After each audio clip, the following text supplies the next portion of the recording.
أعوذ بالله السميع العليم من الشيطان الرجيم. بسم الله الرحمن الرحيم، وصلى الله على محمد وعلى آله الطيبين الطاهرين، ولعنة الله على أعدائهم أجمعين.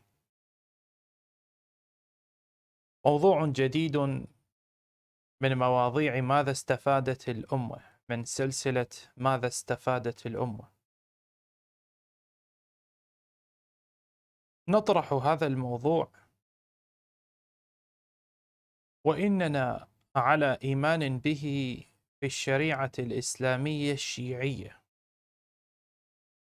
ولكن كما تعودتم على أسلوب الطرح ونوع الإشكال، فإننا نأخذ أدوار كثيرة، فتارة نأخذ دور الملحد، تارة نأخذ دور السني الموحد، وأدوار أخرى. في هذا الإشكال الذي سيطرح ابتداء من هذه الحلقة من سلسلة ماذا استفادت الأمة، هو أشبه بالثأر الذي أخذناه لغيبة المهدي عجل الله تعالى فرجه الشريف في غيبة الدجال عند السنة.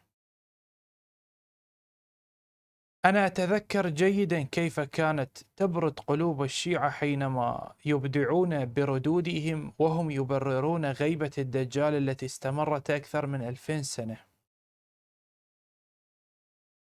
ونحن بدورنا نقول: لذا لماذا تعيبون على المهدي غيبته إذ أن لديكم دجال غائب في جزيرة؟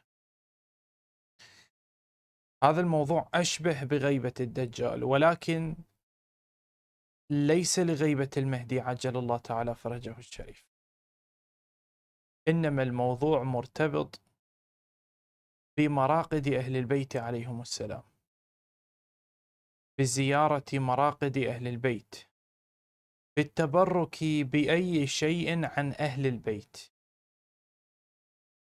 بتراب أهل البيت، بعلم أهل البيت، بمرقد أهل البيت، بأي شيء، التبرك بأنواعه. نحن عندنا تشريع لهذا التبرك 1400 سنة. لم أرى شيعي واحد، لا من العلماء ولا من الماكلين خمس بالحرام ولا من المناظرين وغيرهم، يرد بالقواعد اللي أسسناها، كالقاعدة اللي سموها القاعدة القريشية، أنه أنت تعال أنت تشكل أن لا يجوز زيارة القبور ولا يجوز التبرك ولا يجوز التوسل والدعاء وجعل وسيلة بينك وبين الله، ثم يستدل بصحيح البخاري ومسلم وبمصحف عثمان المحرف بالصحيحين وعند الشيعة. أنت شلون تستدل علي وأنا عندي دين خاص بي لازم تشكل علي من كتبي، مثل ما أنا سويت وياك في عائشة وما قدرت تثبت شرفها، واجهت صعوبة استمرت سنين. أنت شلون تشكل علي من فكرك لا يجوز الزيارة، لا يجوز التبرك، لا يجوز زيارة؟ هذا في دينك، في دينك. أنا في ديني يجوز، عندي روايات، عندي تشريع، عندي تشريع عندي تشريع قال افعل هذه الأشياء. أنا عندي تشريع. أنت تجي تهاجم تشريع فكرك ما يصير، لازم تهاجم تشريعي من تشريعي. مثل ما أنا أثبت لك في صحيح البخاري ومسلم أن عائشة مو شريفة، تحتك بالرجال وتلعب بالرجال مثلا، فشيء هذا صعب ومستصعب ما تقدر تحله أبد، لأن من صحيح البخاري ومسلم. فأنت حتى تشكل على أعمالي الواردة بالتشريع تحتاج أن تدخل في كتبي، تقتحم كتبي مثل ما نفعل. طيب،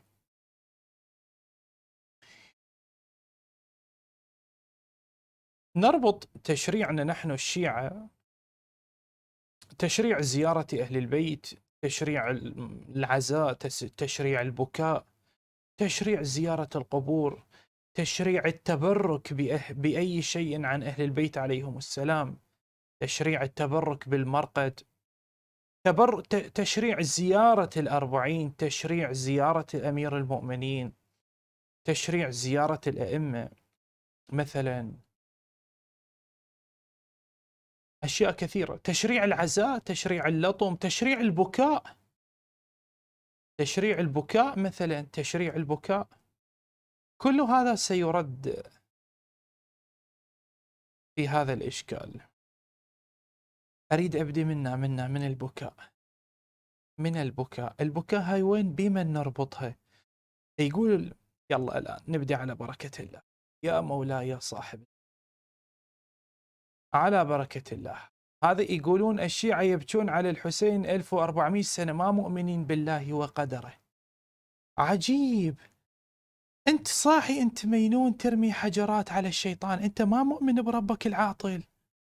ربك العاطل ما ينتصر على الشيطان، ربك العاطل يستعين بيك، يدزك يقول لك اشمر حجارات، وانت صاحي، انت مخبل مينون صاحي. كان وين ربك وملائكته وكتبه وانبيائه؟ وين راح؟ وين اختفى؟ مو قادر على الشيطان، يدزني انا العبد الفغير واقعا لا يجوز في فرض السؤال على الاحوط وجوبا، اطقه بالحجارات طاق طيق طاق طيق. وين هو الشيطان؟ حنا نشوفه يتسامر، يتسولف، يتناكح ويرضع رضاع كبير ويا الربع مثلا. وين هو حتى اطقنه؟ وينه؟ انا اعذروني شويه، هم مريض، اريد ان شاء الله ما اقصر اخواني. اي والله الليله ليله حفصه، وتحضرها بعد رضاع الكبير. اي والله ما تعذروني، ان شاء الله ما اقصر. اي الشيعة والعياذ بالله يبكون قبل 1400 سنة. وطبعا في كتب السنة أن النبي بكى على الحسين وهو في المهد، هو صغير، يوم اللي أخبره جبرائيل، في كتب السنة. عموما بعد هاي الردود صارت هم تفيد مولانا. هاي الردود هم تقول لك نبيك يبكي، هو أصلا ضارب نبيه بالقندرة، يقول لك أنا دفنته وهو مجنون. فهاي صارت بعد ما تفيد الإشكال، أنت طقه بالأكبر، طقه بالأكبر. نرجع لموضوعنا، نرجع. فالشيعة يبكون على رجال مات قبل 1400 سنة، ما مؤمنين بالله وقدره. طيب أنتم ما مؤمنين بالله وقدره، يعني ما عندكم إيمان، ولا ربكم عاطل مثلا يحتاج السمكرة، يحتاج مثلا منقص هواء تاير نحتاج ننفخ ربكم؟ شنو مثلا، شنو مشكلته؟ ليش عنده حرب مع الشياطين ويستعين بينا؟ كان ما يطق هو الشيطان بحجارة ويكفخه ويخلي البشرية ترتاح. شبيك ترمي حجارات مخبل؟ تسودنت؟ شبيك؟ بيك ليش ترمي حجارات؟ ليش بدل ما تزرع وردة بالشارع تزرع شجرة؟ ليش تتحمل لو ما تتحمل؟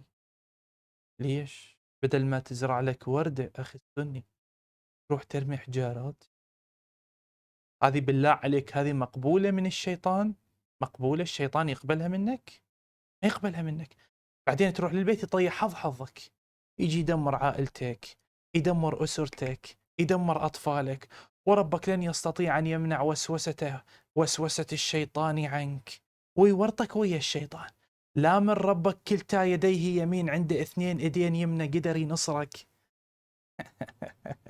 ولا من انت عفت الشيطان وما طقيته، يتورطت روحك هسه، ومن يحلها هذه؟ من يحلها؟ لاحظ أخي المسلم السني الموحد، لاحظ أخي المسلم الشيعي الموحد، لاحظ والعياذ بالله، والشركياتهم يرمون حجرات. أعوذ بالله أخي، الحمد لله الذي فضلنا عليهم، الحمد لله، الحمد لله. حجارات، ترمي حجارات، ترمي حجارات بالهواء. هذا هذا ما بيه شيء صحيح. ترمي حجارات، ترمي كذي ترمي حجارة، ليش؟ انت صاحي، انت تخبلت، وين ترميهن؟ بعدين يلموهن ويرجعوهن، والشيطان يضحك جالس يقول هذا وين يرمي؟ هذا مخبل، انا هنا أنا جالس، انت وين ترمي؟ ليش؟ تشريع. ما ادري والله، هذا تشريعتكم. مو الشيعة يبكون على رجل صالح وانت تضرب لك شيطان طالح؟ طلعتوا نفس الشيء ولا شنو؟ بس على الاقل الشيعة احسن منكم، يبكون على انسان صالح يرتجون منه جنة شفاعة. اما انت تطق بالشيطان، وين تطقه؟ اذن يروح بامك عائشة.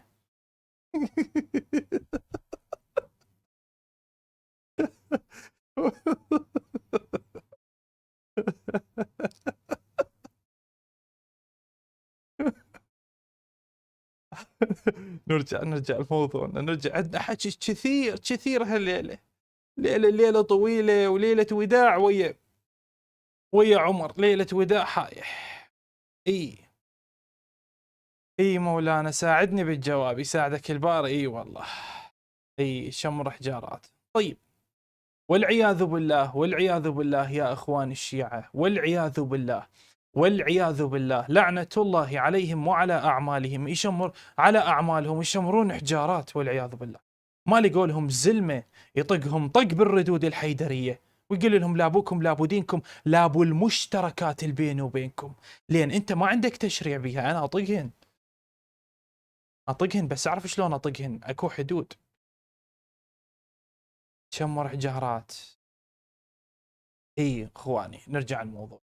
فيا اخواني الشيعة الموحدين، هؤلاء ابناء عائشة عندهم حركة الجنون. ما هي حركة الجنون؟ ان يرمي حجارات. طبعا اللي ما يعرف ما هي هذه الحركة فقط يكتب رمي الجمرات بالجوجل. اللي ما يعرف شنو اقصد اني يكتب رمي الجمرات. رمي الجمرات ايش هي؟ رمي الجمرات يكضله حجارات يكضله وطاق على الشيطان. وين الشيطان يطقه، بعدين الشيطان يلعب لعبه بعائلته، يطيح حظه وربما ينصره، طوله 60 ذراع ما ينصره. رمي الجمرات يشمرون حيار على طابوقه، حجره كبيره، حجره كل شيء ما بيلها تنفع ولا يطقون بيها. طاق طيق طاق، صار لهم 1400 سنة يطقون بيها. أخي المسلم الشيعي الموحد، اسمع أخي، بارك الله بك أخي المسلم الشيعي الموحد، تسمع؟ عجيب، شيء عجيب، جنون، قمة الجنون، قمة الجنون. ناس تجن بولي من أولياء الله، تجن بالحسين عليه السلام، يقال أنا مجنون الحسين. طيب جيد، يحب له شخص عظيم ومجنون به، روح الله ومحمد وعلي وياك ماكو مشكلة. واحد مجنون يشمر حجارات على صخرة كبيرة، هذا صاحي؟ هذا مو صاحي، هذا مو صاحي، رسميا مو صاحي. هذا طبعا واحدة من شركياتهم والعياذ بالله. اخواني الشيعة أننا نعملها عندنا تشريع. الشيعي إذا رمى حجارات عنده تشريع تقبل منه حجه، أما هذا تقبل منه على نحو الجنون.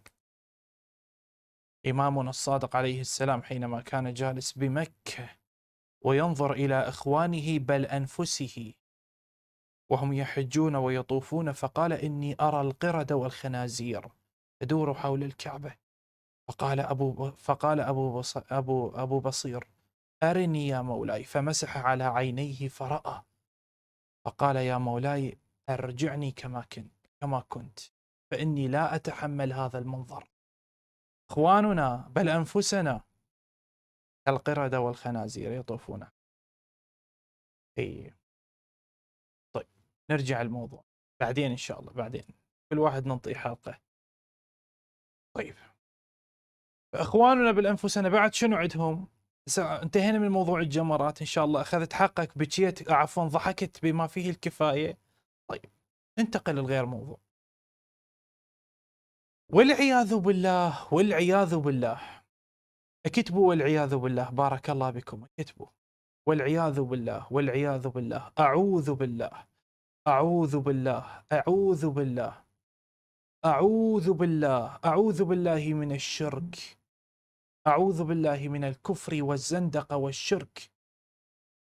عندهم حجارة سوداء، حجارة سوداء، حجارة سوداء لا تنفع ولا تضر، حيارة سوداء، حيارة يبوسون بيها، يقبلون بيها، يلحسون بيها، ما يمسح وجهه بيها، يمسح ريوله، يمسح يديه، يتمسح، يتونس، يتسامر ويا الحيار. حيارة هي ابوي، حيارة، حجارة. يقول لك هذا الحجر الأسود، لا بأس به. اللي ما شايف المنظر يكتب بالجوجل. أنا قبل لا أجي شاهدتهم، هم استويت تسامرت وياهم، تقبيل الحجر الأسود، بس اكتب هاي الكلمة يطلع لك الصور 100 100. دق بوس. يذكروني بالصحابة شلون يبوسون عائشة. يا يابا ولنا هالليلة ولنا. أنا ما أقدر أضحك مريض.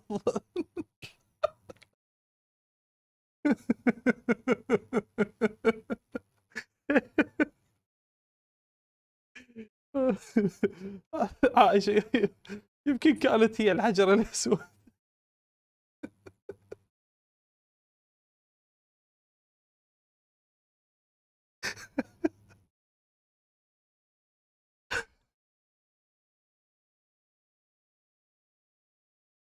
اي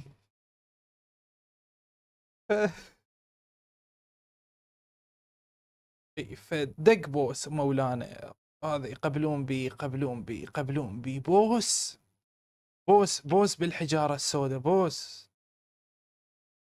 بوس يعني يتقاتلون على البوس، يتقاتلون يا من يبوس الحجارة، ولك عمي حجارة، ولك عمي نعلى على دينك حجارة، ولك عمي أنت موحد، ولك عمي أنت تعبد عزل، فتح بالستة الصبح عزل، ولك عمي تعبد الله عزل، ولك سنن النبي سمسم، ولك حجارة يطققون عليه، يا من يبوس الحجارة، يا من يوصلني عند الحجارة حتى أبوس أنا.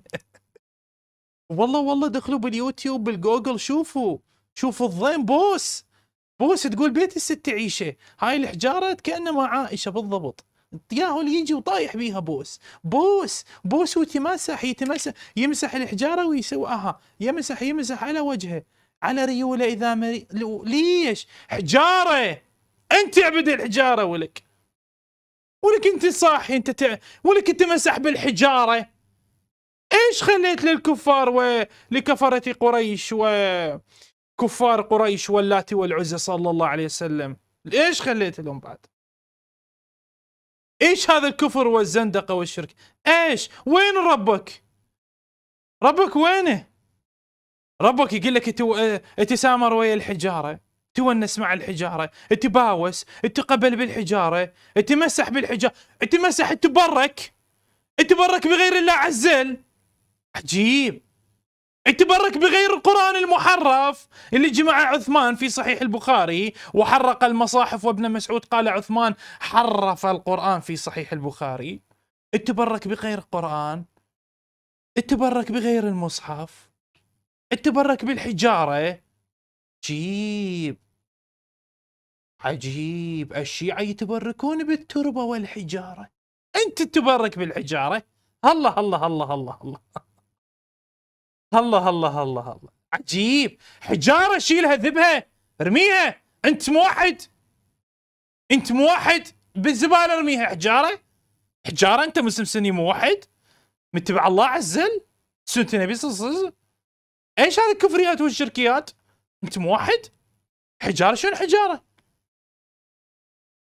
تريد الصدمة مولانا بعد اكثر؟ تريد اسمع الصدمة؟ اسمع الصدمة. والعياذ بالله والعياذ بالله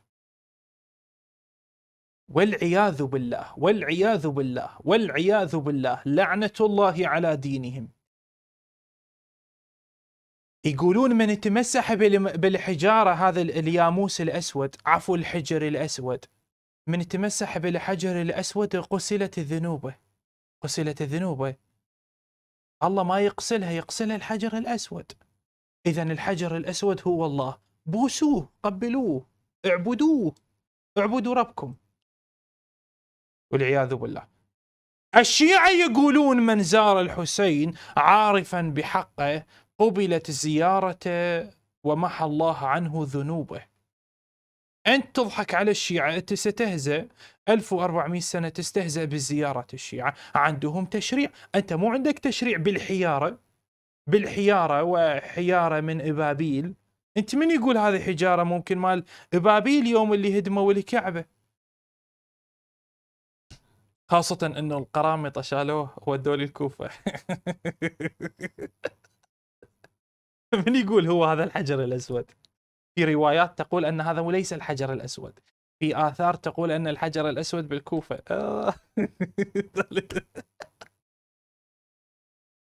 يا سنة النبي صلى الله عليه وسلم. اقطع بعد اقطع عبادة، اقطع. إيه والعياذ بالله، والعياذ بالله.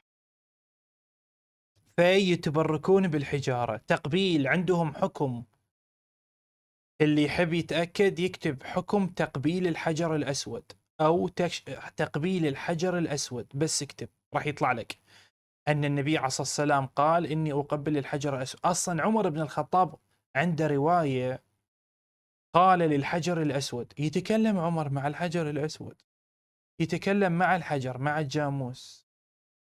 يوم من الأيام عمر قال للحجر الأسود إني أعلم إنك حجر لا تنفع ولا تضر، فلولا أني رأيت النبي صلى الله عليه وسلم يقبلك لما قبلتك. طيب ممكن النبي كان يهجر، كان مجنون غلبه الوجع، وممكن هذا ليس بتشريع. ليش أخذتوا على نحو التشريع؟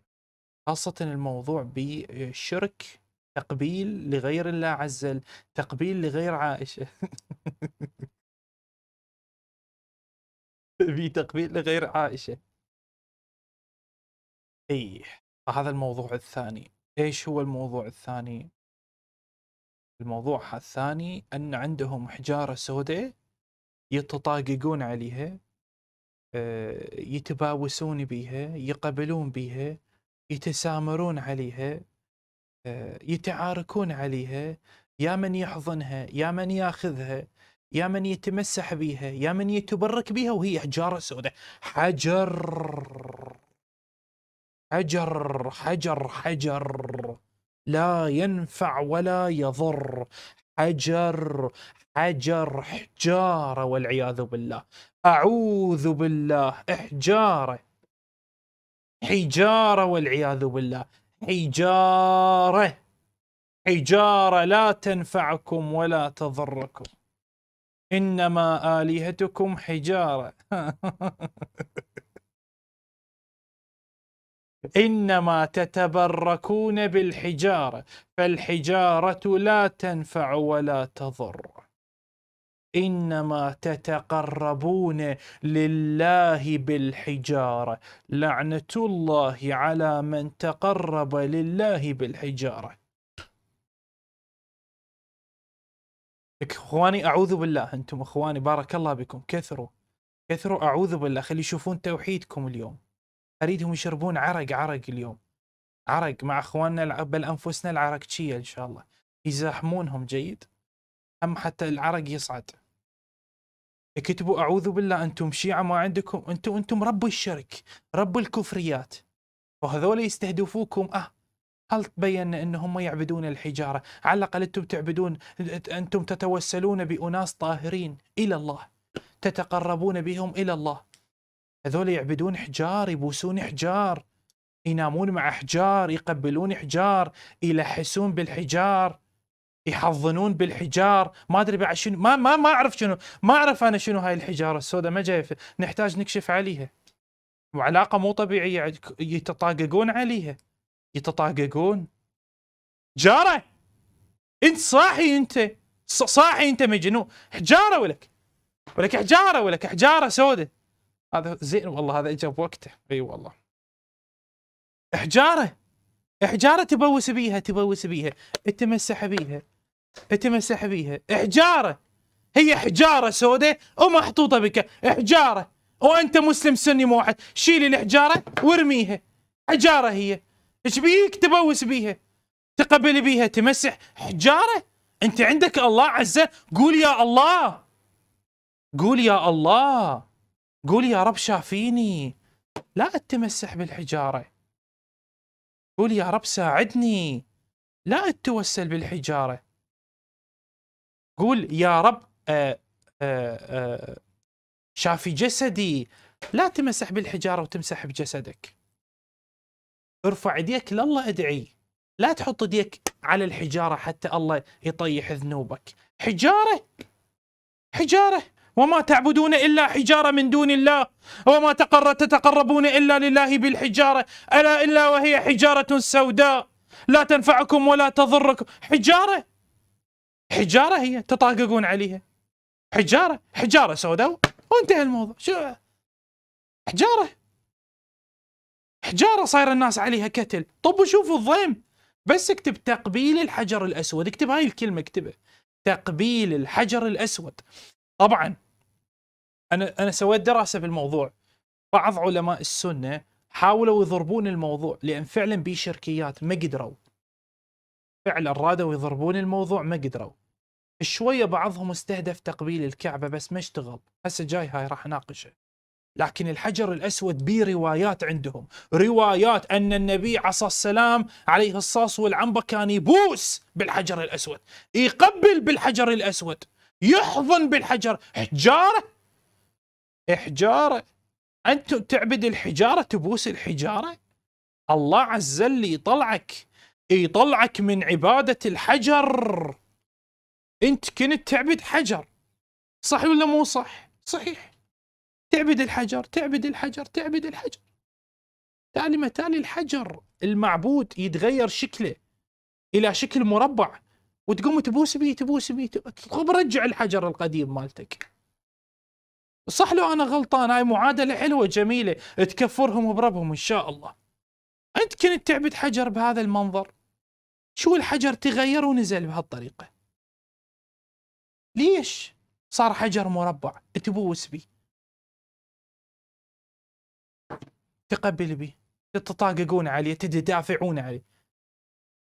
عجيب، عجيب. الله المستعان، الله المستعان. الله اخوان، هي مالتهم طبعا يحبونها، كتبوا لهم اعوذ بالله الله المستعان، اعوذ بالله الله المستعان، حتى يكفرون بربهم اكثر واكثر ان شاء الله تعالى. اخواننا بل انفسنا. طيب، هذا الان موضوع الحجر الاسود، والعياذ بالله والعياذ بالله والعياذ بالله. الحجر الاسود. طيب، الموضوع الثالث بعد رمي الجمرات، يرمون حجارة على حجارة. مهزلة، مهزلة، مهزلة. تطق لك طابوقة بطابوقة، طابوقة بطابوقة. لا ويسوي هيك بعد، سندني بيزلزل عز السلام. وين الطق؟ وين الطق مجنون؟ وين الطق؟ الطق منو؟ الطق منو؟ منو تشوف انت حتى الطق؟ الطق منو؟ اريد اسمع منكم اليوم، اسمع منكم اليوم، اتونس وياكم. طيب، يطقون بالحجارة، خوش، هذا تشريع عندهم. مثل ما الشيعي يبكي يعيبون عليه. جاكم الله. طيب، موضوع رمي الجمرات، وموضوع تقبيل الحجر الأسود، والموضوع الثالث أخواني بصراحة يعني هم يعني أيضا لا ننسى نقول هاي الكلمة جيد. والموضوع الثالث هو هذا، والعياذ بالله والعياذ بالله والعياذ بالله والعياذ بالله والعياذ بالله والعياذ بالله والعياذ بالله والأعوذ بالله، أعوذ بالله. الله المستعان، مستعان الله، مستعان الله، الله مستعان، مستعان الله، مستعان الله عز وجل. راح نزل اجا راح مع السلامة، الله عز وجل مع السلامة. يا أهلا وسهلا، حياك الله. الموضوع الثالث أخواني، عندهم غرفة في مكة، غرفة لها ارتفاع وطول وعرض، غرفة مربعة إذا شايفينها، يلبسونها قماش أسود. عرفتوها الغرفة؟ اسمها الكعبة. هي هاي الغرفة الفارغة، الكل شيء ما بيها، كل شيء ما بيها، فارغ. هم في بعض الأحيان يدخلون بها هم بأحذيتهم، بقنادرهم، بنعالاتهم، يدخلون جوا، يتسامرون، يتونسون، يتسولفون، يذكرون السياسة، الأحداث، اللي راح، اللي إجا، اللي طاح، اللي وقع، اللي جابت، اللي طلقت، اللي تزوجت، الموجود تحت يدهم يسولفون بيه. غرفة فارغة وحلوة، بيها تسولف، واحد يتسامر يتونس. إيه، والعياذ بالله والعياذ بالله والعياذ بالله، أعوذ بالله من الشركيات. يعوفون الله عز وجل، يعوفون هذا الرب العظيم، يعوفون الله التبارك وتعالى، الخالق المدبر المبدع الجبار العزيز المنتقم، الذي أبدع وخلق وقال لا تشركوا بي، لا تشركوا بي، ولا تعبدوا غيري، ولا تطوفوا إلا لي. يتركون هذا الرب، وأيضا بعد رمي الجمرات وبعد تقبيل الحجر الأسود يفترون حول الغرفة. شايف لك هيك ضيف يفتر، تعمل إيه؟ يقول لك آخذ فرة فرتين ثلاثة. ليه يا ابني تفتر؟ ليه ما تروح تفتر على أكل عيشك يا حبيبي؟ يقول لك أفتر أنا، تفتري ليه؟ يقول عشان حقة.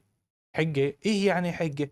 ما هو الله يقبل حقتك وأنت بالبيت تعمل أعمال، تتوسل إلى الله، تقول يا رب اقبلني حاجا، اجعلني حاجا، تكون حاج. الله يستجيب الدعاء. مو شرط تفتر على الغرفة. عندك عيال تفتر عليهم، تفتر على أكل عيشهم، تفتر على مراتك، على نسائك، تفتر على قرايبك، وهي صلة الأرحام.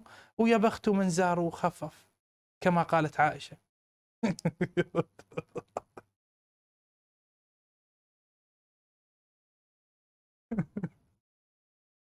هي. فيفترون حول هذه الغرفة. يقال أن الفرافير، هذه الفرافير اللي تصير فرة فرتين ثلاث فرات أربع فرات خمس فرات ست فرات سبع فرات، شوط شوطين ثلاث أشواط أربع أشواط. المهم يقول لك أنت من تفتر تصير حاج وتقبل وتغسل ذنوبك. عجيب، أليس الله وحده من يغسل الذنوب؟ أليس الله تبارك وتعالى وحده من يقبل الأعمال؟ أنا أريد أقلدهم. هم هيك يوجهون خطاب للشيعة مني، يتكلمون على مراقد أهل البيت. يقول له أخي الشيعي، أليس الله تبارك وتعالى هو من يستحق البكاء؟ ليس الله تبارك وتعالى من يستحق أن نزوره في عرشه عند أطيطه؟ نفس الخطاب أوجه لك. أليس الله هو وحده من يستحق أن تدعوه ليجعلك كما ولدتك أمك؟ ما فائدة أن تفتر حول الغرفة والله تبارك وتعالى يسمعك، وهو أقرب إليك من الأذن الوسطى، وهو أقرب إليك من القلب إلى الكبد، وهو أقرب إليك من العينين. لماذا يا أخي السني تفعل هكذا وتتعب نفسك وتتزاحم مع أناس كثر لا تعلم إن يصيبك مرض أو يصيبك شيء؟ لماذا؟ لماذا؟ أليس الله تدعوه وأنت جالس مع عائلتك ومع أبنائك ومعك طرطة عليها اسم الست عيشة، وتقول يا رب اجعلني حاجا مع عائلتي وأبنائي فتقبل حجتك؟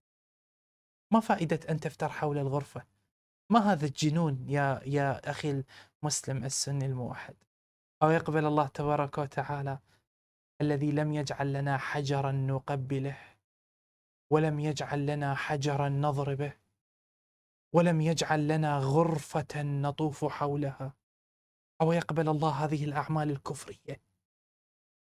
أو يقبل الله هذه الأعمال الشركية؟ أو يقبل الله هذه أعمال الجاهلية؟ يا به. أو يقبل الله؟ ألسنا من نعيب على الشيعة أعمالهم الشركية؟ انظر يا أخي السني الموحد، انظر إلى الشيعي يطوف حول القبور يعتقد أن فيها ولي صالح يشفع له، وأنت تطوف حول غرفة فارغة ممكن مدفون بها حذاء لأحد أولياء أمر السعودية. انظر يا أخي الموحد، انظر. كان من المفترض أن تطوف حول صلاتك، تطوف حول عبادتك، تطوف حول نفسك وتحاسب نفسك وتأمرها بالمعروف وتنهاها عن المنكر. انظر يا أخي السني الموحد، انظر إلى الشيعة يقبلون الشباك، شباك من الحديد أو قبر أو تربة، يقبلونها ويتشفعون بها إلى الله الواحد الذي لا يقبل مع غيره أحد.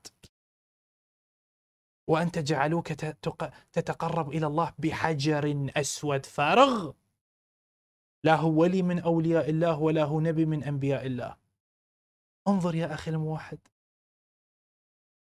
بماذا أنت تفترق عن الشيعي والشيعي أفضل منك؟ على الأقل يبوس قبور أنبياء ومعصومين، وأنت تبوس حجارة سوداء، تاخذها تذبها بالماء، تروح تحطها بالمعرض، وين ما يعجبك توديها حجارة كل شيء ما بها فارغة. أنظرت يا أخي المسلم، أنظرت إلى نفسك وأنت تفعل هذه الأفاعيل الجنونية؟ أين التوحيد؟ أين الله عز وجل؟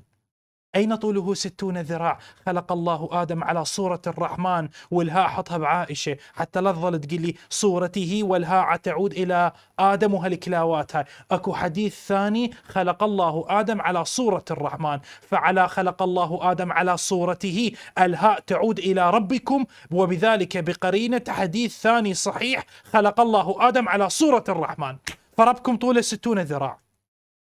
أتقبل بهذا الكلام؟ أيقبل ربك الذي طوله 60 ذراع كلتا يديه يمين؟ أتقبل بهذا الرب العظيم الذي يضع رجله في نار جهنم وتقول له قط قط فيقول لها مياو مياو؟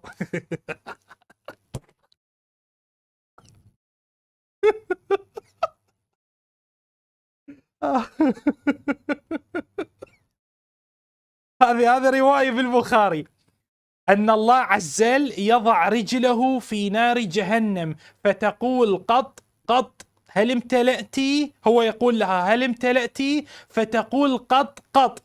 احنا قط قط نسويها قط قط، فهو يجاوب النار يقول لها ميو ميو. آخ يا يابا مشتاق لكم والله، اعذروني. حديث في صحيح البخاري، هذا حديث.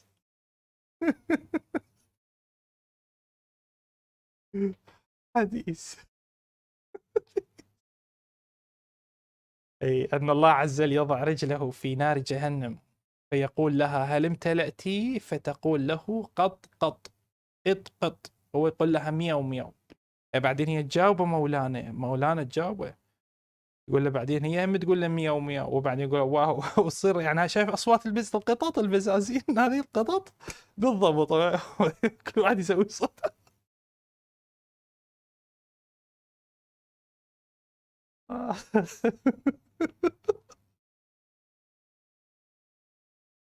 اخي الموحد وضعيتك تعبانه اليوم.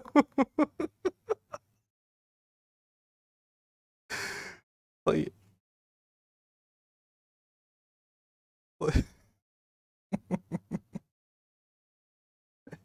حديث القطط.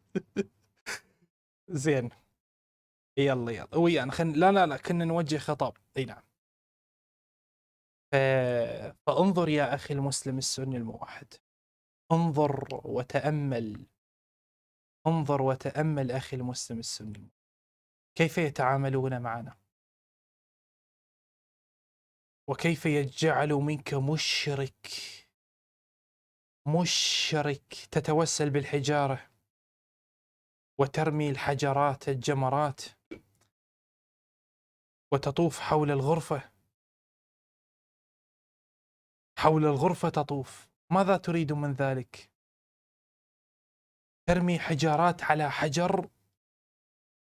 كان من الأفضل أن ترمي بالدعاء لله الواحد الأحد الذي على العرش استوى. بدل أن ترمي هذه الحجرات كان من الأفضل أن ترمي الحسنات وتقول يا الله يا الله أنا أعبدك، أنا لا أشرك بك. بدل لا ترمي الحجرات الجمرات على حجارة لا تنفع ولا تضر، أأنت مجنون؟ كان من الأفضل أن ترمي الشيطان بكلامك وتقول اللهم إنا نعوذ بك من الشيطان، وتكون مسلم سني نفتخر بك أمام الناس أمام الأمم. لا نقول لهم إن هذا مجنون جالس يرمي حجارة بحجارة، يبوس حجارة ويفتر حول الغرفة. إيش هذا والعياذ بالله؟ إيش هذا والعياذ بالله، والعياذ بالله. أعوذ بالله من الشرك والدجل. أعوذ بالله. يا دجال يا دجال يا دجال، يا شيطان يا شيطان، يا إبليس يا إبليس يا إبليس يا دجال.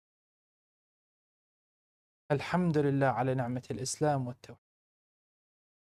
أخواني اكتبوا الحمد لله على نعمة الإسلام والتوحيد. أخواني الشيعة بارك الله بكم، اكتبوا الحمد لله على نعمة الإسلام والتوحيد. الحمد لله.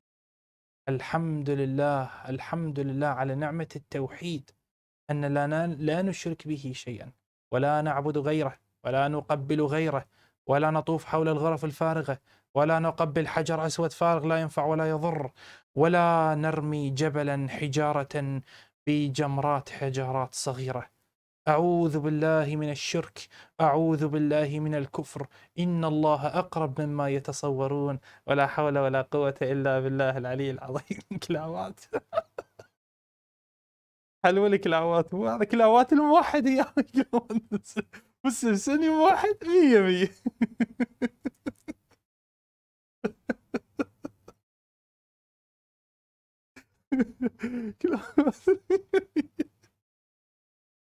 كلاوات سني واحد 100 والله. أعجبك شلون؟ لا خلصت حياتي بالتوحيد. غير التوحيد. طيب، الحمد لله، الحمد لله، شكرا لمحمد وآل محمد على هذه الانتصارات العظيمة.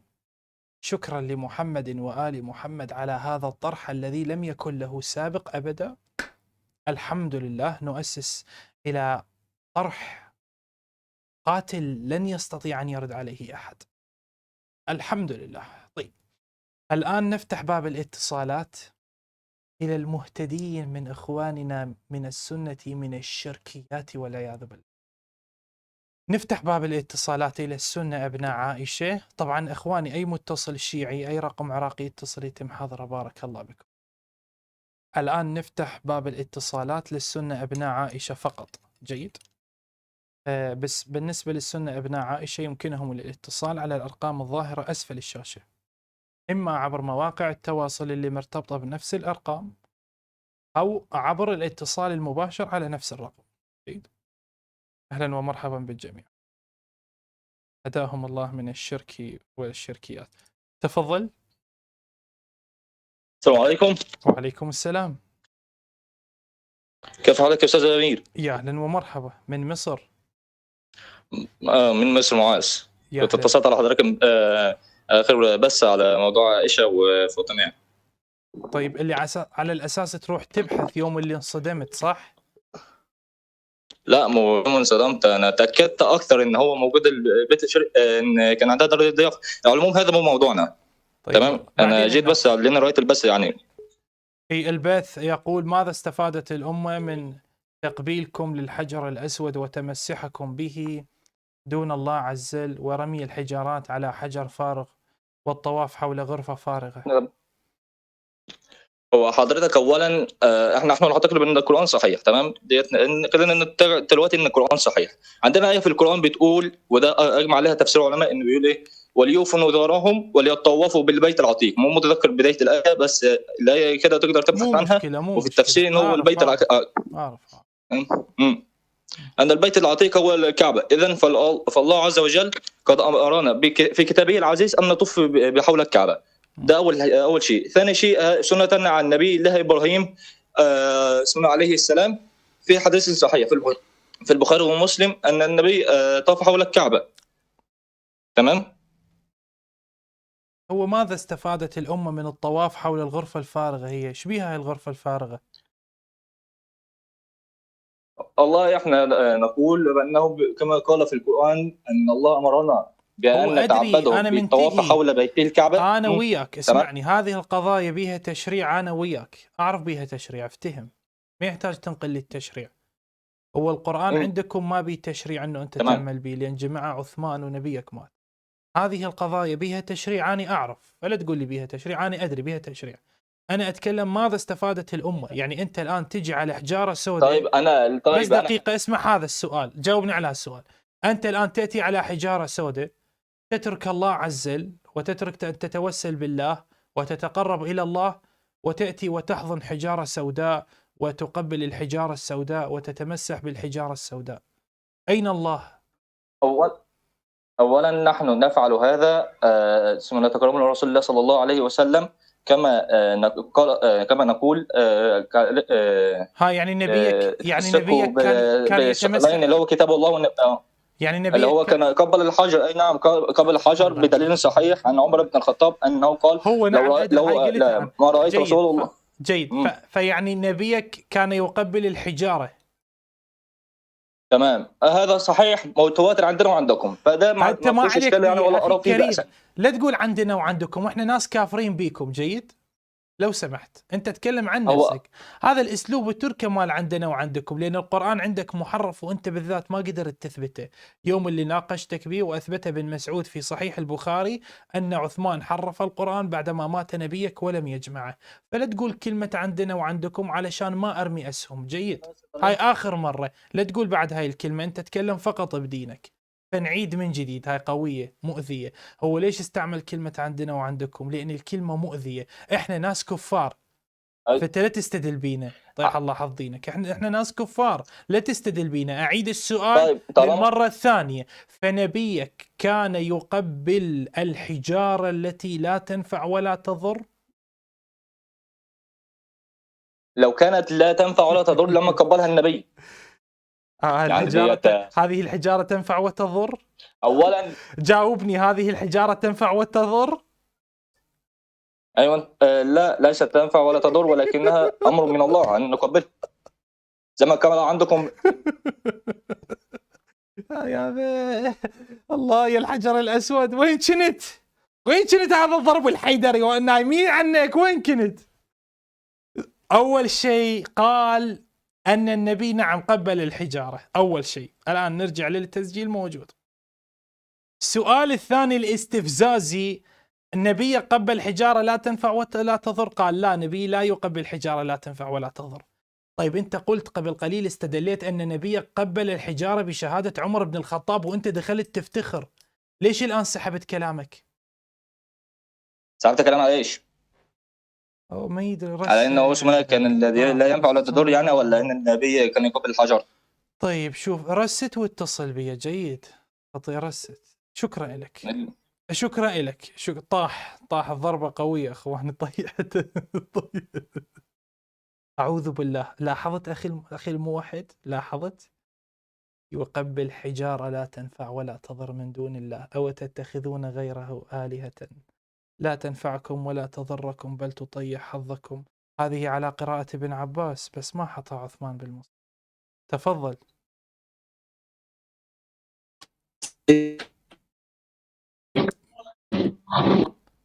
تفضل، أنت معي، تفضل.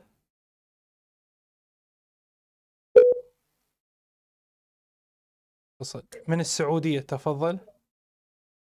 الو، السلام عليكم. وعليكم السلام. من السعودية، تفضل أخي أنت موحد أو مشرك؟ الو، اسمعني. ايوه اسمعك. جنابك موحد أم مشرك تقبل الحجر؟ انا سني. تقبل الحجر، مشرك أم موحد؟ اقبل الحجر.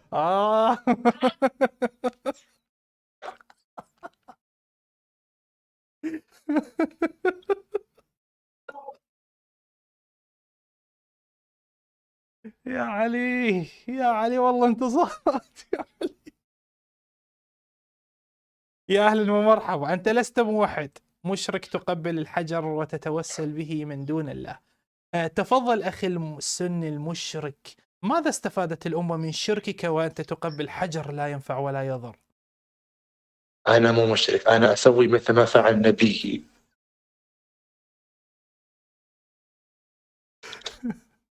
إيش فعل نبيك والعياذ بالله من الكفر والشرك والزندقة؟ إيش نبيك كان يبوس بالحجارة؟ جاوبني. ما فصله. يلا خجل مو مشكلة، يلا مو مشكلة. أعوذ بالله، أعوذ بالله من الشرك، أعوذ بالله. توحيد.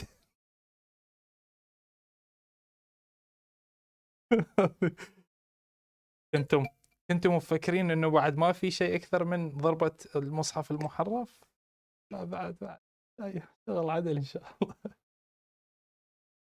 سجل مو مشكلة، يلا عاود الاتصال. تفضل. مرحبا. يا أهلا ومرحبا. شيخ أمير. أي نعم، من وين؟ من العراق. رقمك هذا من بريطانيا. طيب اتصل الثلاثاء. لا بس أنا سني. اي اتصل الثلاثاء، انا هم سني. جيد. يا هلا بك. تفضل. السلام عليكم. وعليكم السلام. شيخ أمير. يا اهلا ومرحبا. أنا دكتور أشرف. يا هلا يا هلا يا هلا يا هلا يا هلا بدكتور اشرف، يا اهلا وسهلا.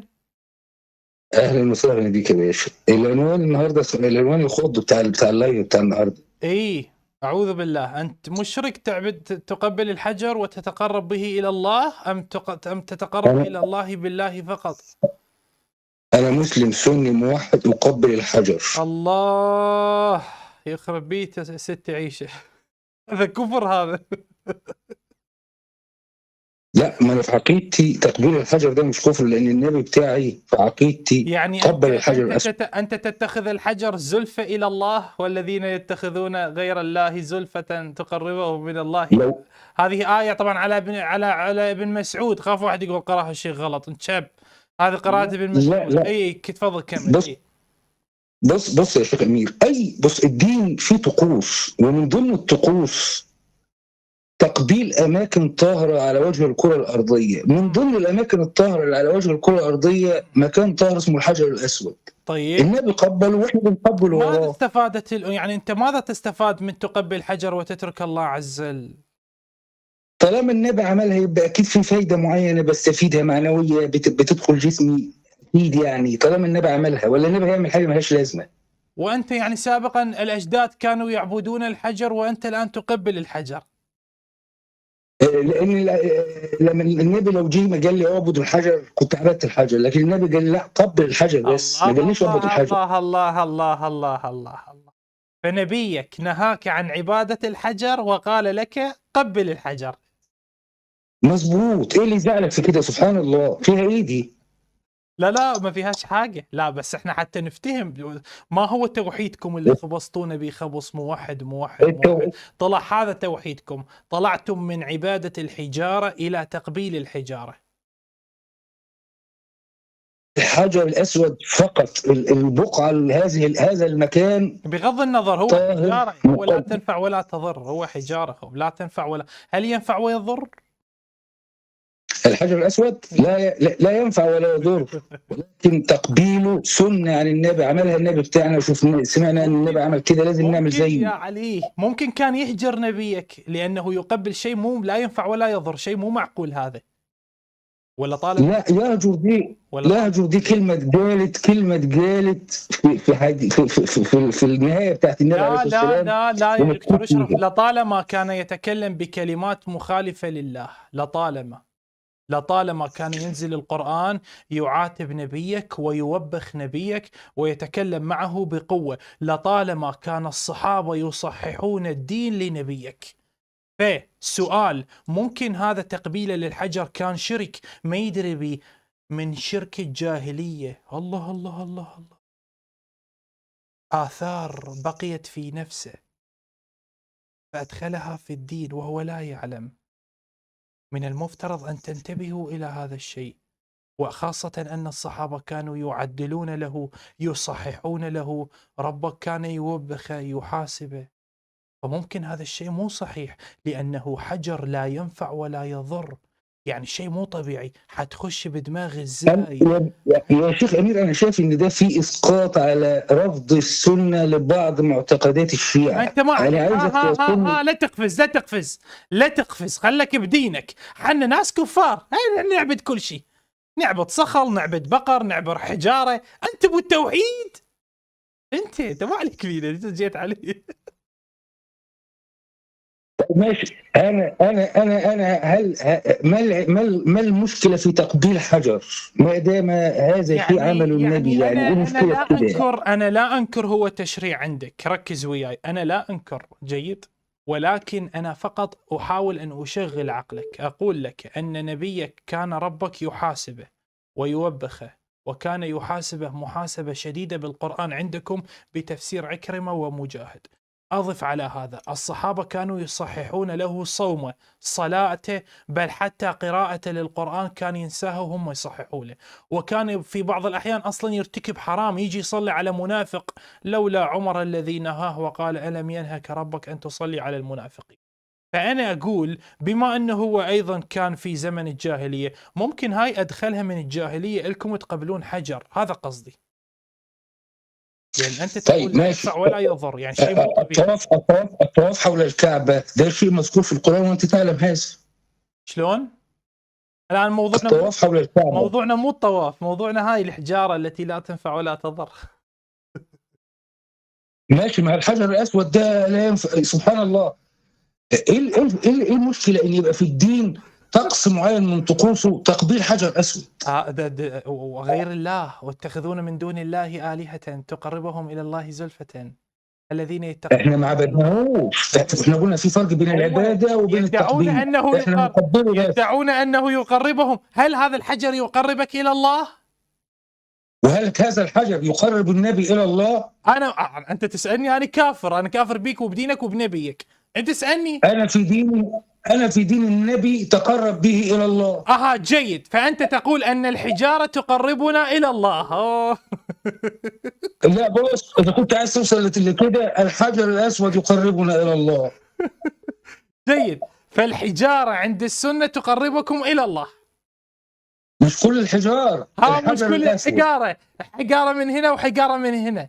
طيب الحجر الأسود فقط مو مشكلة. فأنت تقول أن الحجر الأسود عند السنة يقربكم إلى الله.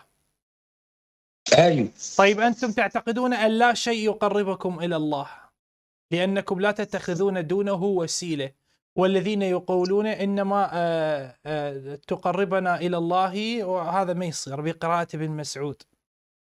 تعرفها ما يحتاج أقولها.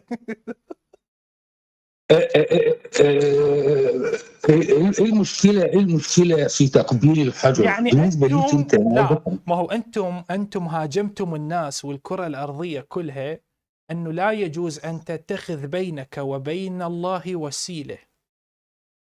في ناس عندهم وسيله انبياء، في ناس عندهم وسيله معصومين. انتم طلعت وسيلتكم الى الله حجاره طابوقه، حجاره بيدوس عليها الحمير والبغال، حجاره. انت هاي تقربك الى الله، هذا كارثه، شيء مو طبيعي. اين التوحيد؟ اين الله؟ اين اصبع التوحيد؟ اين الذي لا تعبد الا الله ولا تعبد؟ التوحيد ماله تقبيل الحجر؟ الموت اصلا واحنا بنتوجه. يعني انت تترك الله عز وجل في سماواته على عرشه وتنحني. لا اسمعني، وتنحني أنت لا تجيز الانحناء إلى النبي وتجيز الانحناء إلى الحجر الأسود حتى تقبله. يا راجل، هو أي حاجة بالبتنجان؟ لا اسمعني يا شيخ امين، هو انا لما بصلي باتجاه الكعبه ومش ربنا امرني او النبي امرني ان انا اصلي باتجاه الكعبه؟ كلمني فقط بالحجر، ما اريد غير الموضوع. انا سبحان الله، انا مش عارف انت ايه اللي مزعلك في تقبيل الحجر الاسود. حاجه عملها النبي وبنعملها، ومش كل الناس بتعملها، مش كل الناس مع الزحمه بتقدر توصل لتقبيل الحجر الاسود. طيب بس هو هذا عندكم تتقاتلون للوصول اليه. ده نتقاتل عليه طبعا ونتحارب عليه، مش سبحان الله. ايوه الناس بتتقاتل عشان تقبل الحجر الاسود. طيب خلاص، شكرا لك، وصلت مشاركتك. عندك سؤال؟ تسلم يا شيخ امير حبيبي. شكرا. يا اهلا وسهلا، يا اهلا ومرحبا. طيب، يقول الدكتور اشرف، يقول احنا اي حاجه بالبيتنجان ناخذها، ماكو مشكله. وين التوحيد؟ وين تفضل. السلام عليكم. وعليكم السلام. عندي مشاركة لو سمحت. من وين؟ من السعودية. من السعودية، يا أهلا ومرحبا. من السعودية، يا أهلا فيك. أنا على الهواء؟ أي نعم. جنابكم سنة من أتباع الحجر الأسود؟ صحيح، أنا من بنات عائشة من أتباع الحجر الأسود. يا أهلا. أن جنابكم أصلكم من المغرب ولا من السعودية؟ لان حتى اللهجه ما دخل الأصل، المهم إن مو هذا حتى ما يكون كذب على المشاهدين، حتى فلسطين، أنا من فلسطين، أنا من اي فلسطين، هذا قصدي، حتى المشاهدين أنا من فلسطين ما يفكرون مقيمة في اي السعودية. حتى المشاهدين ما يفكرون انه احنا نكذب عليهم، تفتهمون شخصد؟ انا ما يهمني، بس يهم المشاهدين، عشان المشاهد ما يقول هذه من كذا دولة وهؤلاء يكذبون علينا يقولون من كذا دولة، هذا هو القصد. طيب من فلسطين. أيوة عزيزي، إيش الموضوع؟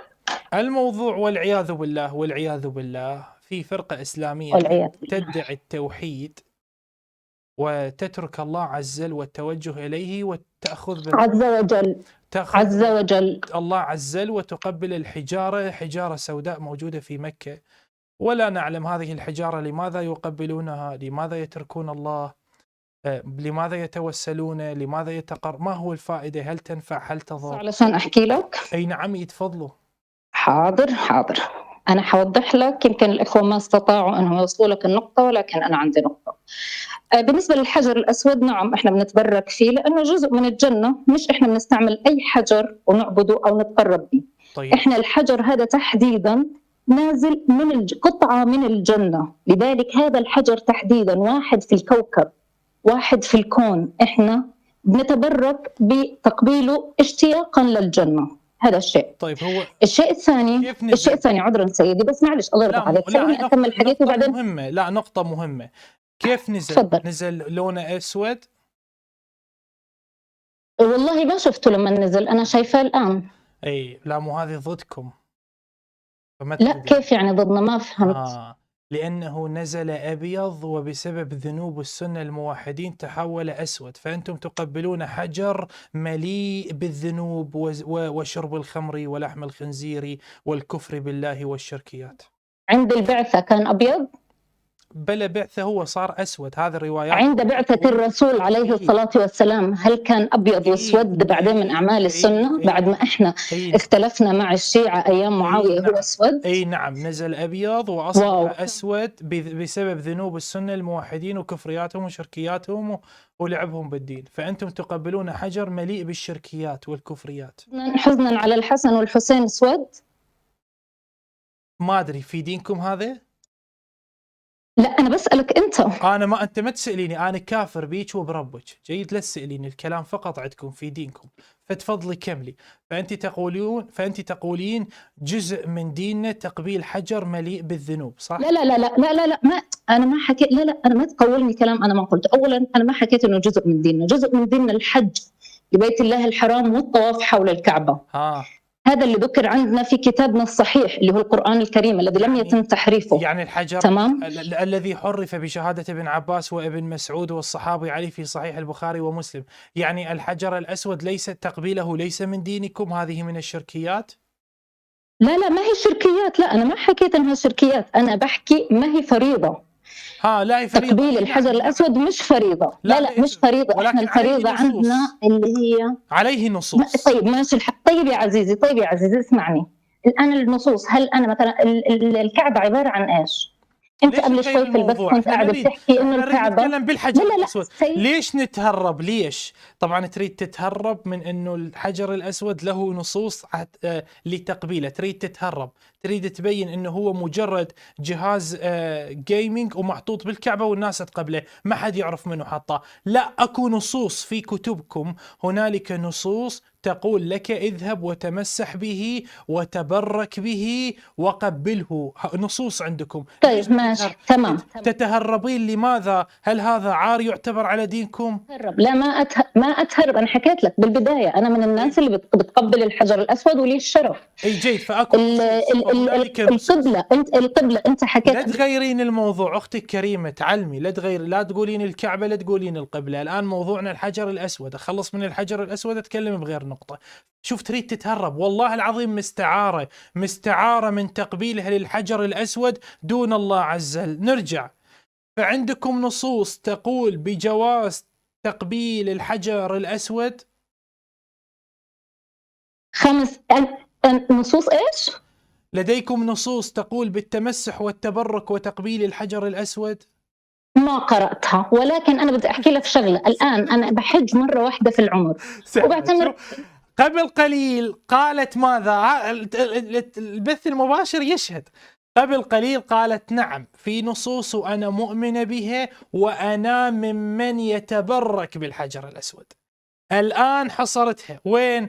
هل في نصوص، لأن هذه راح تسوي نقلة بالكلام، نقلة.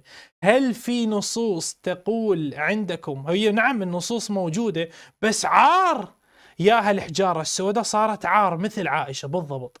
عائشة مو قدروا يثبتون شرفها في صحيح البخاري ومسلم، وهالحجارة السوداء مو عارفين كيف يتعاملون معها، ما بين تقبيل وبوس وحضن، وما بين الله عز وجل تاركينه، وهو الواحد الأحد الذي أقرب لهم من اليد اليمنى إلى اليد اليسرى، مو عارفين إيش يسوون. هاي ثاني مرة تكذب. أنا طبعا راح أعطيها فرصة ثالثة احتراما للمشاهدين، هاي ثاني مرة ثالثة إذا كذبت راح أغلق الخط. طيب، هل لديكم نصوص تقول بتقبيل الحجر الأسود والتبرك به؟ أنا ما بصلي للحجر 5 مرات في اليوم وبتمسح بالتراب وبزحف فيه يا أبناء نرجس.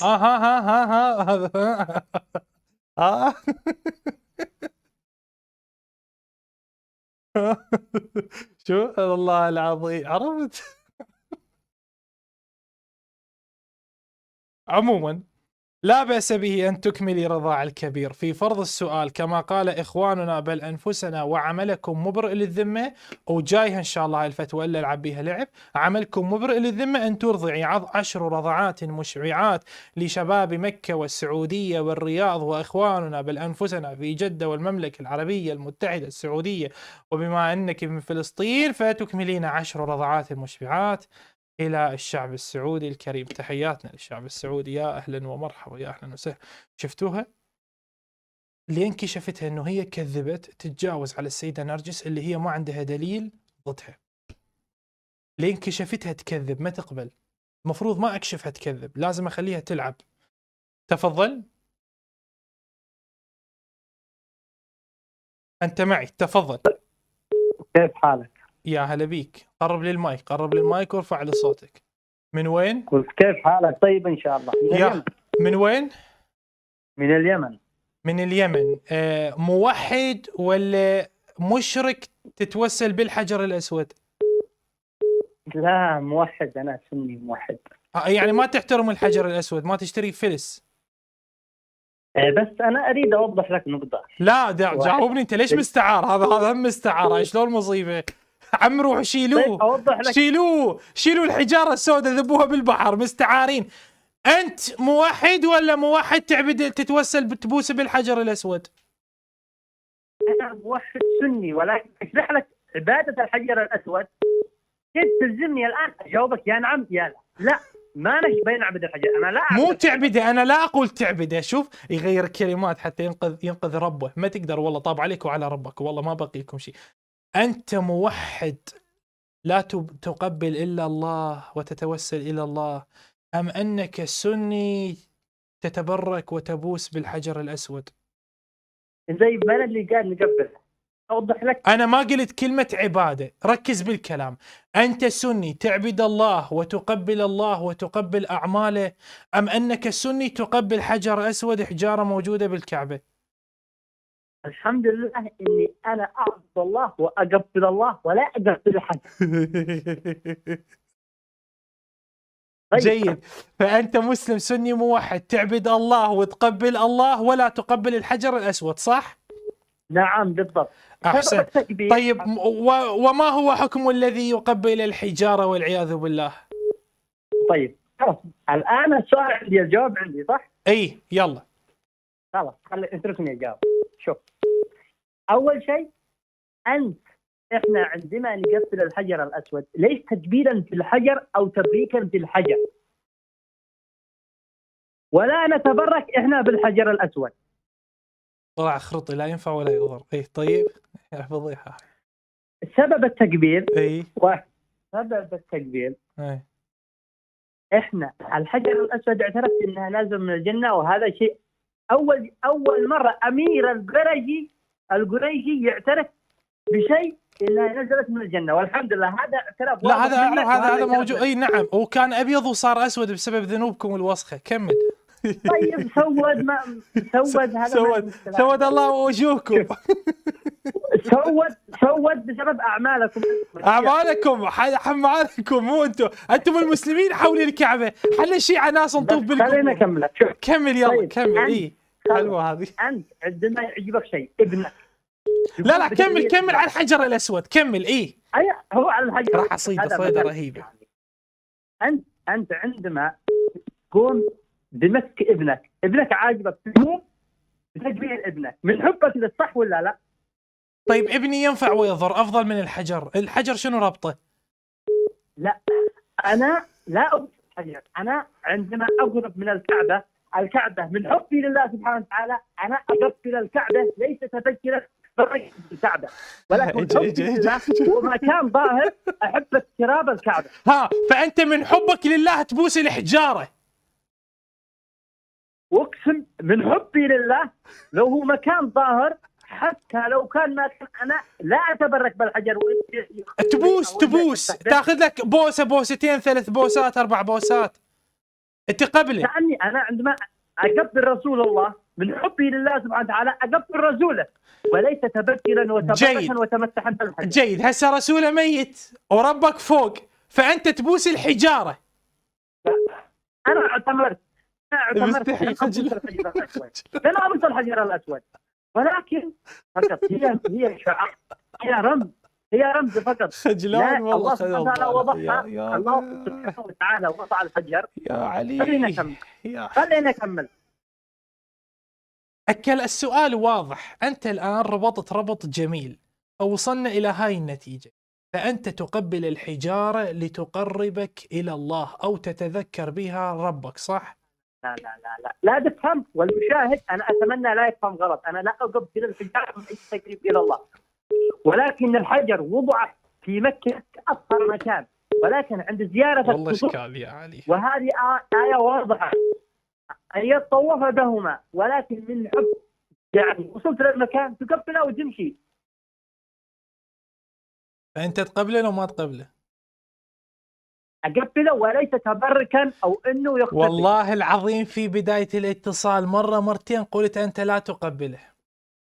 شوف أنا لا وهاي راح يقصوها ويحطوها مع هاي نهاية الكلام ويبين تناقضك. شكرا لك. أن يتبرك بالحجر هذا مفهوم غلط. شكرا لك. طيب سؤالي، أنتم عندما تأخذوا الحجر. شكرا لك. لو ما مكذب أنطيك مجال تسأل تشكل، أنطيك مجال، بس الكذب مو حلو. أنت بداية الاتصال قلت أنا لا أقبل الحجر الأسود. أنت قلت اللي حتى أنا كنت أضام لك سؤال إنه هل أنت أفضل من نبيك، بس قلت بعدين أقوله. في بداية الاتصال مرتين قلت أنت أنا لا أقبل الحجر الأسود، أنا أقبل الله حتى يذكرها. والله العظيم أنت قلت أنا أقبل الله. يا عار يا عار يا عار العار، والله العظيم عار جديد هذا ينضاف إلى قائمة العار اللي صار عليهم. أتشاهد أخي المسلم السني الموحد كيف يعلمونك أن تعبد الحجارة ولا؟ تفضل يقطع عندك. تفضل من تركيا. قلت لك أنا ما خلصت كلامي لما تسكر الخط. شكرا لك. شكرا لك.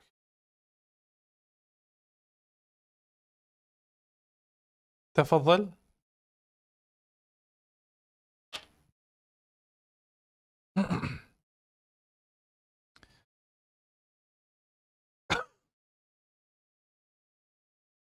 من السعودية. تفضل.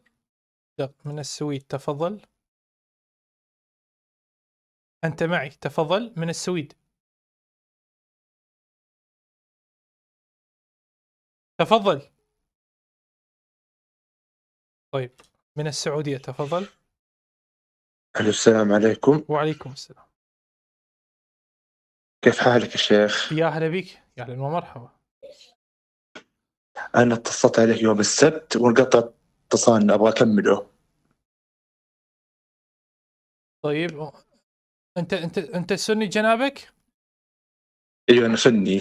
طيب موحد لا تقبل الحجر الأسود أم تتبرك وتقبل الحجر الأسود والعياذ بالله؟ أقبل الحجر الأسود والعياذ بالله. أعوذ بالله. أعوذ بالله. لا حول ولا قوة.